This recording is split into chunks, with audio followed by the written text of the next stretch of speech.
हरे कृष्णा। तो सकल कृष्ण भक्त, प्रेमी भक्त सबको चरणों में मेरा सादर प्रणाम है। मैं आशा करता हूँ आप सब लोग सुखी है, अच्छे हैं, धर्माचरण भी कर रहे हैं। तो आज गरुड़ पुराण पाठ करते करते आज हम लोग गृहस्थ धर्मों को विषय में जो वर्णना है उसे सुनेंगे। पहले छोटा एक मंगलाचरण हम करेंगे, बाद में हम सुनेंगे।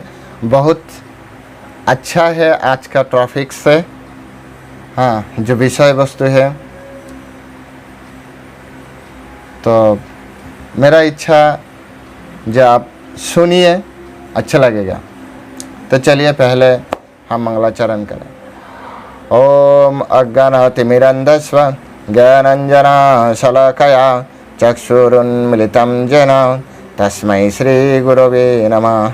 श्रीचैतन्यमनोभीष्टं स्थापितं येन भूतले स्वयं रूप कदा मायं ददाति सपदान्तिकं। वन्देऽहं श्रीगुरु श्रीयुतौ पदकमलं श्रीगुरान् वैष्णवांश्च श्रीरूपं साग्रजातं सहगण रघुनाथान्वितं तं सजीवं सावधूतं सवधूतं परिजनसहितं कृष्णचैतन्यदेवं श्रीराधाकृष्णपादान् सहगण ललिता श्रीविशाखान्वितांश्च नमयं विष्णुपादाय कृष्णप्रेष्ठाय भूतले श्रीमते भक्तिवेदान्त स्वामिनिति नामिने। नमस्ते सरस्वती देवे गौरवाणी प्रचारिणे निर्विशेषशून्यवादी पाश्चात्य देशतारिणे। वाञ्छाकल्पतरुर्भश्च कृपा सिन्धु वयवच पतितानां पावनेभ्यो वैष्णवेभ्यो नमः नमः। जय श्री कृष्ण चैतन्य प्रभु नित्यानंद श्री अद्वैत गदाधर श्रीवासदि गौरभक्त वृंद। हरे कृष्णा कृष्ण कृष्ण हरे हरे, हरे राम राम राम हरे हरे। ओम नमो भगवते वासुदेवाय, ओम नमो भगवते वासुदेवाय, ओम नमो भगवते वासुदेवाय। श्री गरुड़ पुराण की जय। तो आइए शुरू करते। तो यहाँ पर ये जो गृहस्थ धर्म का जो विषय और याज्ञवल्क्य मुनि ने कहा, तो उनको सामने जितना भी मुनि ऋषि थे, मुनिजन थे, उनको बोल रहे। याज्ञवल्क्य ने कहा, हे मुनिवृंद, यतव्रत गृहस्थ का धर्म श्रवण करिए। शिष्य पहले गुरु की दक्षिणा देकर उनकी आज्ञा के अनुसार स्वाविधि स्नान करे तथा ब्रह्मचर्य समाप्त करके ऐसे कन्या से विवाह करे जिनका पहले विवाह ना हुआ ही। तो देखिए, यहाँ पर कोई विवाह करना चाहता है तो पहले तो उनको गुरुकुल में शिक्षण ग्रहण करना ही चाहिए। बाद में जब उनको मन में ऐसा आए जो उनको गृहस्थ आश्रम में प्रवेश करना है, तो पहले तो उनको गुरु का आज्ञा लेना है। और गुरु का आज्ञा लेने के बाद जथा विधि होता है। ब्रह्मचर्य जो आश्रम हो त्याग करने का एक विधि होता है, वो गुरुदेव जानते हैं। तो उनको त्याग करें। उसके बाद ऐसा कन्या को विवाह करें जिससे पहले विवाह नहीं हुआ। आज तो क्या बोलूँ, आप जानते हैं सब लोग, ऐसा कोई भी बात विचार नहीं रखते विवाह करने से पहले। ऐसा नहीं होते। हमारा सनातन धर्म कितना अच्छा धर्म है। कोई भी गुरुकुल से बाहर होने के बाद जो शिष्य होता है, जो छात्र होता है, हाँ, उनको लिए कोई भी डिवोर्सी और कोई जिसको पति मर चुके हैं, ऐसा कन्याओं को विवाह करना उचित नहीं है। यह हमारा शास्त्र का विचार है। ऐसा कन्या को विवाह करे जिससे पहले विवाह ना हुआ। जो अश्वपिंड है, अर्थात एक ही जो हमारा जो पीढ़ी होता है ना, एक की पीढ़ी में नहीं हो, सुंदर होता है। सुंदरी होना चाहिए, हाँ, अच्छे वंश में उत्पन्न होना चाहिए। कन्या को देखने से आप पढ़ाई लिखाई करते करते किसी को अच्छा लगा, सुंदरता से अच्छा लगा, तो आप उनसे विवाह नहीं कर सकते। उनको हाँ पसंद हो सकते, लेकिन आपको बाद में ढूंढना है जे उनको अच्छा वंश है कि नहीं है। कोई कोई तो ऐसा कन्या को विवाह कर रहा है जिसको पिता माता का नाम तक भी नहीं जानते, ऑर्फन कन्या। तो ऐसा नहीं होगा, हमारा शास्त्र में ऐसे कहते हैं। अच्छा वंश में उत्पन्न, गुण वाली, जिसको गुण अच्छा गुण रहते हैं, हाँ। निरोग होना चाहिए, भाइयों के सहित, जिसको भाई बहन है उसको सहित है। उसके बाद असमान गोत्र वाली तथा ऋषिवंशीय, जैसे भरद्वाज गोत्र, शांडिल्य गोत्र, कश्यप गोत्र, गौतम गोत्र, ऐसा अच्छा गोत्रों के अंतर्गत होना चाहिए, उससे विवाह करें। तो देखा कि विवाह करने से पहले कैसे कन्या को देखना चाहिए। मातामहों से लेकर 5 पीढ़ी तक और पितामहों से 7 पीढ़ी तक, 7 पीढ़ी का त्याग करके कन्या विवाह करें। तो यहाँ पर एक बात स्पष्ट और भी स्पष्ट हो गई, जे मातामहों के और पितामहों को जो पीढ़ियाँ है उससे 5 और 7 पीढ़ियों को बाद देकर आपको विवाह करना है, शादी करना है। क्षत्रिय कुल में उत्पन्न समान वर्ण विद्वान, तारपर उसके बाद क्षत्रिय एवं दौशीन वर से ही विवाह कार्य हो। क्षत्रिय कुल में उत्पन्न समान वर्ण, एक ही देखिए यहाँ पर वर्णों का 2 मीनिंग होते हैं। एक तो जिसको कलर कहते हैं, रंग वाला, एक ही रंग वाला होना चाहिए। फर्श है तो फर्शा, गौरी है तो गौरी, काला है तो काला, और नहीं है तो एक ही जैसे है। और एक वर्ण ब्राह्मण से, क्षत्रिय से, वैश्य से और शूद्र से समान गोत्र होना चाहिए, विद्वान होना चाहिए। कन्या और गुरुकुलियो तो गुरुकुल से बाहर होगा, तो विद्वान ही होगा। तो यहाँ पर विद्वान होना चाहिए। क्षत्रिय एवं दौशीन वर से विवाह करें, ऐसा वर को विवाह करना चाहिए जिसका कोई दोष नहीं है। जैसा मदिरापान नहीं करते, जो पाप नहीं करते, ऐसा इससे विवाह करना चाहिए। कोई मुनि कहते हैं जो शूद्र कन्या से ब्राह्मण विवाह कर सकता है, तथापि यह मेरा मत नहीं है, याज्ञवल्क्य मुनि कहते हैं। कोई मुनि ऐसा कहते हैं ब्राह्मण चाहे तो कोई शूद्र कन्या से विवाह कर सकते, लेकिन इससे हमारा कोई मत नहीं है, हमारा भी मत नहीं है। क्योंकि क्लास मेंटेन करना वो बहुत बड़ा एक मैटर होता है वैवाहिक जीवन में। विवाह कोई ऐसे मामूली कोई विषय नहीं है।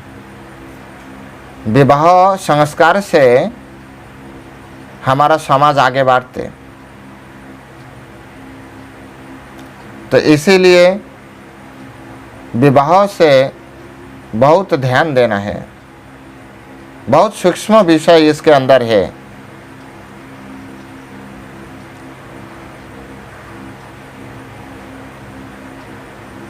कारण क्यों ऐसा है, तो याज्ञवल्क्य मुनि ने कहा ये कारण यह है कि शूद्रों से आत्मा ही पुत्र रूपेण उत्पन्न होता है। वो जो कन्या शूद्र कन्या है ना, उसके अंदर से जो पुत्र होगा वो पुत्र शूद्र रूपेण शुद्र ही उत्पन्न होगा। अथवा ब्राह्मण कदापि शूद्र से विवाह ना करे। तो इससे स्पष्ट है जे ब्राह्मणों को शूद्रों से विवाह करना नहीं चाहिए।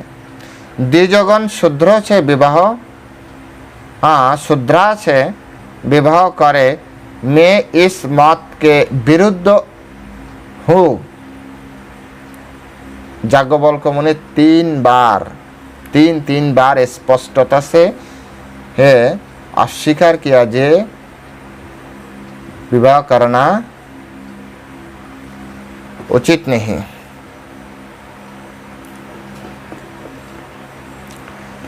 तो स्वीकार किया। अथवा ब्राह्मण कन्या से विवाह करे, यही अच्छा है। ब्राह्मण कन्या से विवाह करे, क्षत्रिय एवं वैश्य कन्या से विवाह कर सकते। क्षत्रियगण क्षत्रिय तथा वैश्य कन्या से विवाह करे, वैश्य केवल मात्र वैश्य कन्या से ही विवाह करे, शूद्र केवल शूद्र कन्या से ही विवाह करे। यथाविधि वर को बुलाकर अपने शक्ति के अनुसार कन्या को अलंकार देना चाहिए। वर को क्या देना है आपको, इस बारे में ये जो कन्या का पिता के बारे में बोल रहा है। जो कोई चाहता है जे हमें ये देना चाहिए वो देना चाहिए, तो याज्ञवल्क्य मुनि कहता है जे नहीं, कन्या का जो पिता माता होता है उनको जो शक्ति के अनुसार अलंकार देना चाहिए। आप डिमांड नहीं कर सकते, मांग नहीं सकते। कभी कभी वर मांगते ना, हमें बाड़ी देना चाहिए, गाड़ी देना चाहिए, भूमि देना चाहिए, हाथी देना चाहिए, घोड़ा देना चाहिए, ऐसा कुछ भी नहीं है। आप मांग नहीं कर सकते, कुछ भी नहीं मांग कर सकते, और सिर्फ दे सकते। और वो क्या देगा, शक्ति के अनुसार देगा। यथाविधि जो विवाह है, ऐसे विवाह ही ब्राह्मण विवाह है।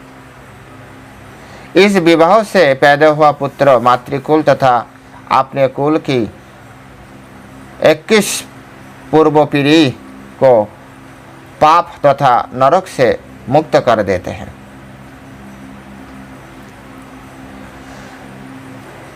यज्ञस्थ पुरोहित को कन्या अर्पित करना देव विवाह। इस कन्या से उत्पन्न पुत्र अपने पितृ तथा मातृकुलों को 14 पीढ़ियां का उद्धारक होता है।